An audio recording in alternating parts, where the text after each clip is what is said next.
Mga Chinese Coast Guard na duwag atang mag-water cannon. Natakot atang banggain ang Philippine Coast Guard at BIFAR ngayon.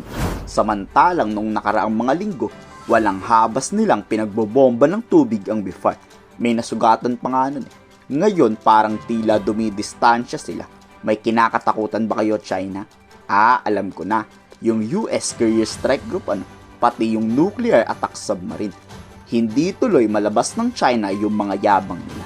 Sa isinagawa kasing resupply mission sa mga mangisdang Pilipino sa Bao de Masinloc, hindi nang gulo ang China.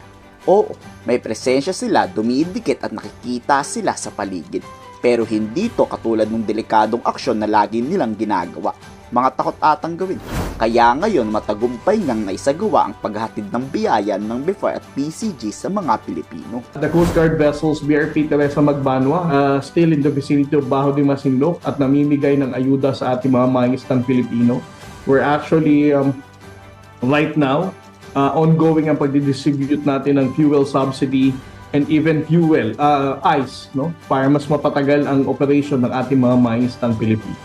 Ibinahagi naman ng ilang kababayan ang hirap sa pangingisda pag wala ang PCG o BIFAR. Talagang hinaharang daw sila ng Chinese Coast Guard. May isa pang ang video na tila itinataboy sila ng China pag wala ang PCG. Sige, lumapit kayo. Inalis! Hanggat walang namamatay. Hanggat walang namamatay, gumalak mo. Kaya talagang nagpapasalamat ang mga kababayan pag andyan ang tropa. Nakakalapit daw sila sa Bao de Masinloc. Nakakapangisda ng maayos. Pero pag wala daw talaga ang mga tropa, wala din silang gaanong huli. Yan ang masakit na katotohanan dahil pinayagan ng dating administrasyon pumasok ang Chinese Coast Guard sa West Philippine Sea. Napakalaking tulong po nito sa amin dahil po sa magkakaroon po kami ng kaunting bawas na gasto sa aming bangka. Hindi po kami makilos na malayo maigi at gawa ng nandyan nga po sila parang harang. Malaki pong perwisyo po. Hindi na kami nakakapunta ng Bao de Masinloc. Hindi na kami nakakapunta. Nakaharangan na kami, sir. Ngayong buong linggo nga malaya silang nakakapangisda o nakakahuli. Dahil hindi lang daw Pilipinas ang nandyan ngayon, pati ang US Navy naspatan ng ilan nating mga kababayang Pilipino. Laki mga kaagos! Barko ng Amerika! Sa ibang interview kay Commodore J. Tariela, nanawagan to sa kapwa natin. Pakiusap iboto nyo sa susunod na eleksyon yung may malasakit sa mangisda. Nababahala kasi ang PCG na kung puro pro-China ang mananalo. Kawawa tayong lahat mga Pilipino. Nasa sa inyo daw ang desisyon dyan.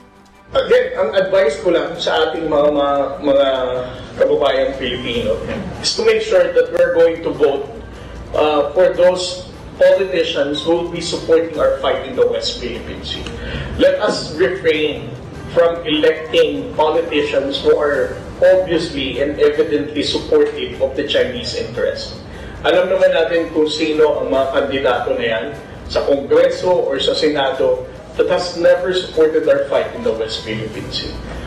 Our fight in the West Philippine Sea will be very difficult kung ang iluluklok natin sa legislative branch will give us too much difficulty pagdating sa pagpapasa ng budget, for example, sa pagpapasa ng batas na may kaugnayan sa West Philippine Sea, at sa pag-expose ng mga maling gawain sa West Philippine Sea, particularly disinformation and fake news. So it's important for us to make sure na ang mananalo na sa eleksyon ay ang mga politiko na ang pipiliin ay ang laban natin sa West Philippine Sea, because definitely ang pinipili nila ay ang Pilipinas.